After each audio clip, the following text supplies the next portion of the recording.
Hello, good morning, good evening, good afternoon, Earthlings. Peace out. How's everybody doing this morning? Thank you all very much for joining us on the live last night. That was lots of fun. Thank you to Trevor for dipping in. Oh, I love Trevor. I actually watched a bit of it back myself and I actually looked at myself and thought, you're a bit of a nutter actually, Fiona. I kind of look like I'm on drugs or something, like talk about Meghan yapping her head off, and I swear to God, I'm not on any drugs at all. I think there's something wrong with me, actually. I analyse myself in my own videos and think, I'll go back and watch ones I made last year and I just think, you're a lunatic, an absolute lunatic. There's something definitely not right there. Anyway, this morning, I would like to talk about the amazing interview that Dan Wootton did with Eamon Holmes.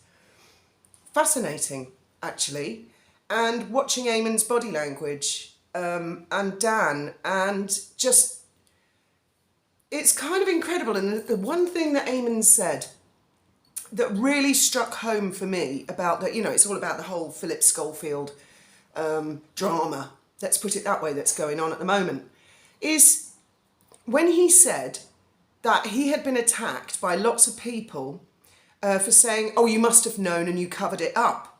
And he said, well, what are you supposed to do when you go to the bosses and they say it's just rumours and you have no evidence? What are you supposed to do? And everybody was on, this is what he said, everybody was on Phil and Holly's side. They were the king and queen. They were the stars. And he was like, that's a lot to go up against. And they would just say, now, on the one hand, it's true that if someone says something malicious about you personally that's a complete lie, then yes, of course, people should always question. Like, if people come to me and at work, for example, and say, oh, one colleague said this and another said that, I always start off by saying, okay, listen to what they've got to say, and then I ask the other person. I don't automatically believe. Because when I was younger, I found it quite easy. If someone said, oh, he's dodgy him, and I'd go, oh, is he? Oh, right. Oh, that's him done then. When I was much younger. But as I got older, I discovered that some people don't tell the truth. And then that can get tricky. So I learned from experience to always take a step back and think, I want to hear the other side of the argument. But I can well believe Eamon. What he says is enormously plausible and credible.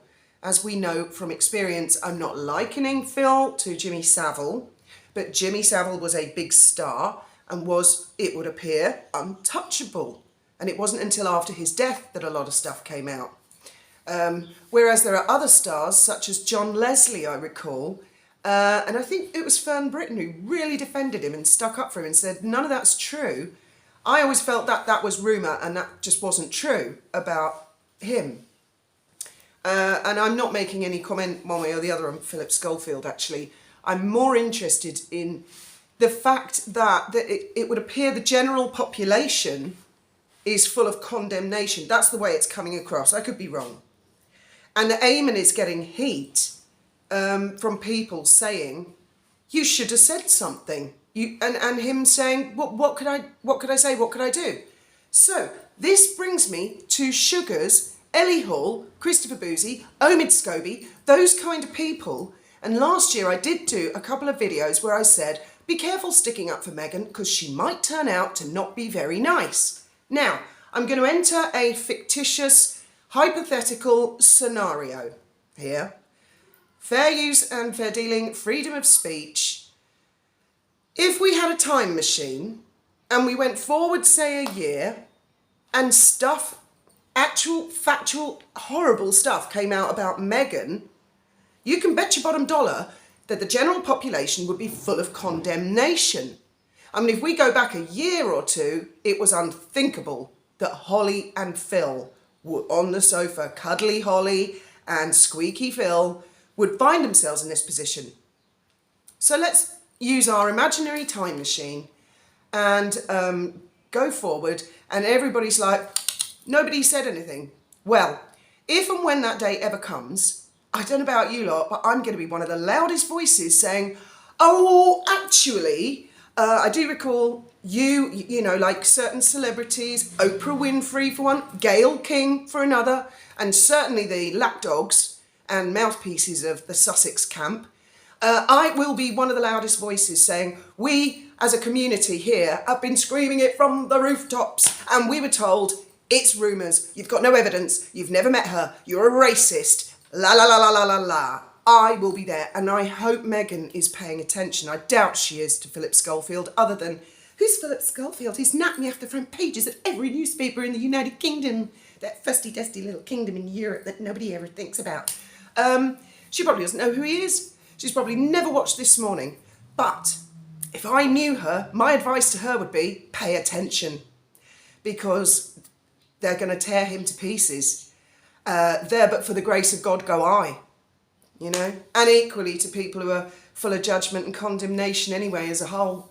I try not to be. I examine Meghan, I examine her behaviour, her and Harry's, their public relations and how they handle it, and they're just abysmal with their public relations, they're terrible at it.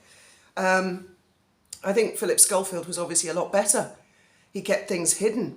I mean, I for one, apart from Lady C saying a lot of people don't like him and she'd explained the situation very, very, very briefly, apart from that, I was really unaware. So he has definitely better public relations. Of course, it's not really a person that interests me that much. Hello, Benjamin. Oh, are you filming a video? Yes, I am. Please don't. I'll just turn the camera. Yeah, thank you. In your underpants. At 11:25 in the morning. So yeah, I think if we had a time machine and we went forward in time, it would be interesting. I mean, I don't want to talk about things like glue or, you know, and those of you in the know what I'm talking about, or might. I don't want to, at what point are people going, you'll see, if and when this ever happens and she is like fully exposed, not just a laughing stock on South Park and fake car chases, I mean fully exposed. Then this is all hypothetical. Are people going to attack even people like us in this community and say, you knew, what, you didn't do anything? What are we supposed to do when we're up against people like Judge Warby, who believe the bullshit she comes out with? Or I mean, that wasn't even a case of believing bullshit. That was, she admitted she lied. Harry lied. Warby let them off completely. I will never get over that. I will never get over that. That and the bullying from Christopher Boozy of Yankee Wally and others. Sue Smith was horribly doxed and bullied by Christopher Boozy and many others. And then there he is on their Netflix, their own production. Those two things, I will never get over either of them. And I've noticed with Harry and Meghan, they lurch from one disaster to another, and they love it. Like they have big disaster because it stops people talking about the last disaster, like the car chase, the 2-mile-an-hour car chase in New York. No one's talking about it now because there's been other disasters or other crap that's been thrown out there, and they do that a lot. But those two events, I mean, I could list like hundreds of things and events that have occurred with Meghan. But those two things, the misremembering with Judge Warby and the fact Christopher Boozy had been bullying, and I witnessed that bullying, and then there he is, a couple of years later on their Netflix docuseries. It's like they think everybody forgets. Well, there are certain things I don't forget. I forget quite a lot. I don't have a brilliant memory for everything, but I do remember big things that stick in my mind, and those two things stick in my mind. And perhaps if we had a time machine and we went forward to 2025, 2026, something like that, there may be an equivalent of Eamon Holmes sitting on a sofa saying there were non-disclosure agreements, there were super injunctions, we weren't allowed to tell anybody, and the public will watch in aghast horror. Anyway, that's my rant for today. I should have calmed that down a bit, actually. I'm just, like I say, I think I'm not all there in the head. Anyway, as always, thank you very much for listening. Look forward to hearing your thoughts and opinions, and of course your free speech.